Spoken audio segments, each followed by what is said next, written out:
ఎప్పుడే ట్రైన్ వస్తుంది లేరా. యా ట్రైన్ ఎక్కువ నువ్వు?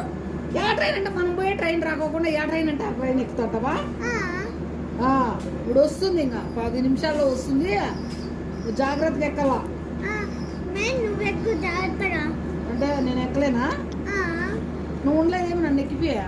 నువ్వు ఇట్లా లాగితే వచ్చి దాని మీద పడతా. దాని మీద పడతామా? నేనంటే అట్లా పీకుతారేం నిన్నే? ఆడ పీకన మనమని ఎక్కడానికి పీకుతారా? పీకుతారా? అది ట్రైన్ వస్తుంది ఇప్పుడు. అది దాని ముందుకి జాగ్రత్తగా ఎక్కల్లా, తెలుసా? ఎక్కుతారా? మన ట్రైన్ వస్తే ఎక్కుతామా? అన్ని ఆ ట్రైన్ అంటే ఆ ట్రైన్ ఎక్కకూడదు. మన ట్రైన్ రాలా. అయితే కొత్తగా ఎల్లో కలర్ మన ట్రైన్ రాలేదురా. ఎల్లో కలర్ రెడ్ కలర్ అనుకుంటాను. ట్రైన్ వస్తే అప్పుడు ఎక్కుదాం. చూడండి యూట్యూబర్ చాలా